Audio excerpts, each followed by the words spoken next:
So here we are with yet another adorable episode of Gakuen Babysitters, and we are at episode 9. So we have, unfortunately, 3 more episodes to go before the finale. So to start off with the first part of the episode, it was dedicated to a beach episode. And we have all the children going to the beach, some of them for the first time, some for the second time, even though they don't really have much memories of doing so. And we also see where some of the children were not very fond of the waters, while some were excited to see the big blue ocean. And the ones that wasn't very fond of it was in particular Kotaro. So every time we have where Ryuichi tries to bring him into the water to play around in it, he will freeze up and like have this little, his distress face where he's like panicking and all of that stuff, trying to act strong, but he's actually pretty scared.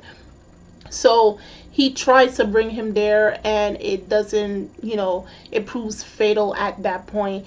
And also, there was a little flashback in Ryuichi's memory that at least I can say a year prior to the current storyline, when his parents were still alive, that was the first time that Kotaro ever went to the beach. But of course, since he's so young, he has no recollection. And also for the fact that, children who don't, when they're born and everything, when they're babies, they have a sense of wonderment. They don't know, like, particularly things are right or wrong. I don't have any sense of fear for a lot of stuff. So the first time he went to the beach, he wasn't very scared, but now that he's brought back the second time, he's actually pretty terrified of it.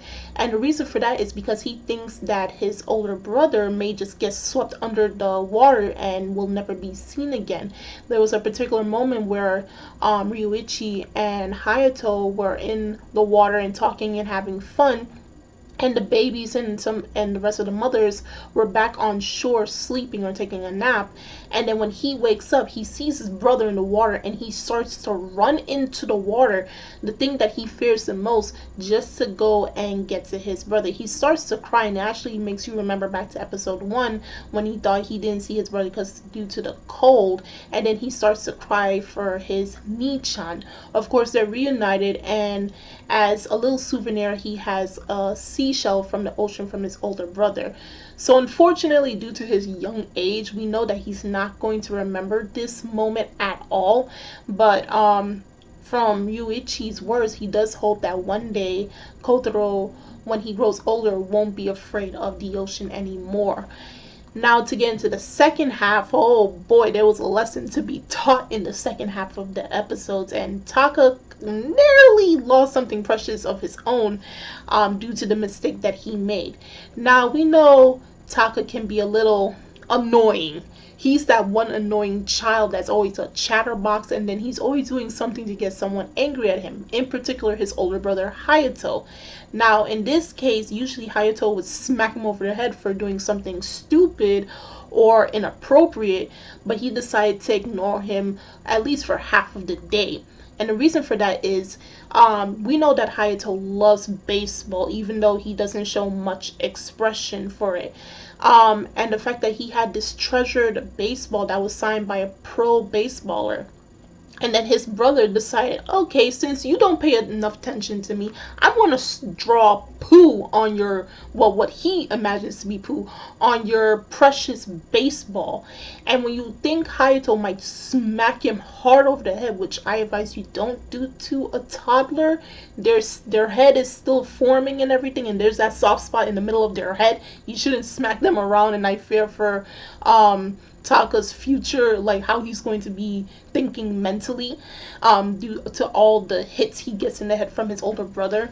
So because of that, he started wailing and then saying that I did no wrong because my brother ignores me. He doesn't play enough for me. So what I did to him is not wrong.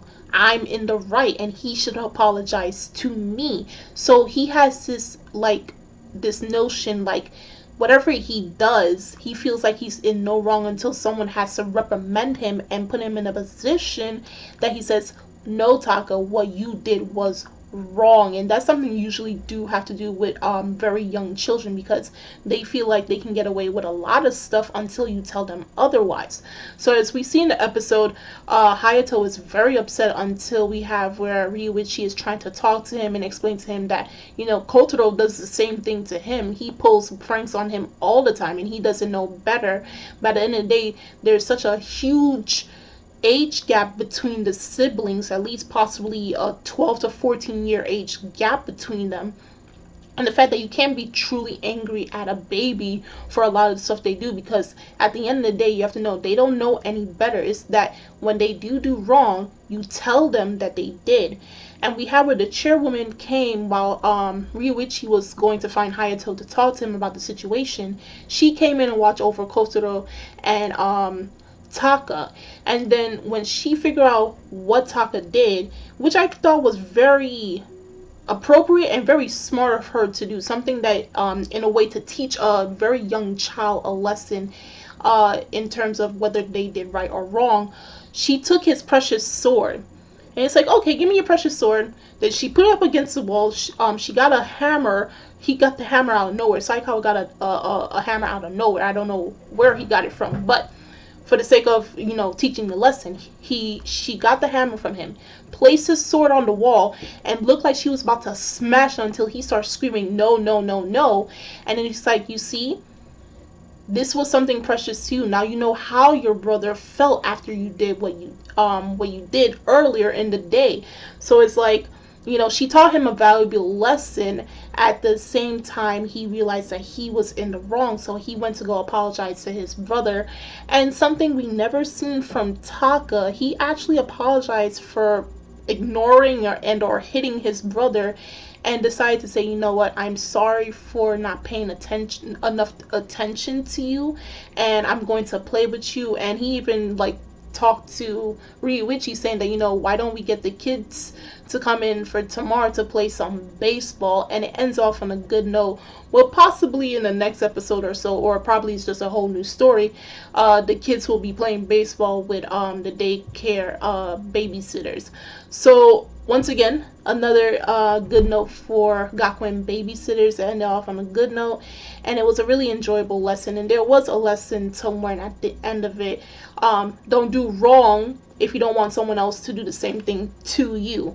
And if you guys enjoyed this episode, do leave a comment down below on how you felt about it. What were some favorite moments that you had from this? Also, if you are a manga reader, did it in the chapter, does it go any differently or something? Was there some stuff that we're missing? And also for the fact that we have only 3 more episodes to go, but since each episode is episodic, the ending can be anything and we won't know for sure. But most definitely I will be reading the manga, but from the very beginning, because I did see some people making posts on social media saying that the anime did skip over some stuff and didn't put in some chapters. So I'm guessing they're taking randomly at this point from different chapters and putting it in, since they do 2 parts in an episode. So after the anime has ended, I'm planning to read the manga from the very beginning up to where it is currently. So also check out the links in the description box. And I'm Kimi-chan of Anime Legends Podcast, and I will see you guys later. Oh, and another note, if you guys are planning to watch free Take Your Marks, it's coming to selected theaters on March 14th, which is next week, Wednesday. So I'm going to leave a link for you guys to go check it out and see which theater is close to you, depending on the state that you live in. And then we could all just fangirl and or fanboy over our favorite swimming boys before season 3 that's coming out this July 2018. And more news will be coming out, so I will update you guys via Tumblr and Twitter and here on YouTube. And I will see you guys later.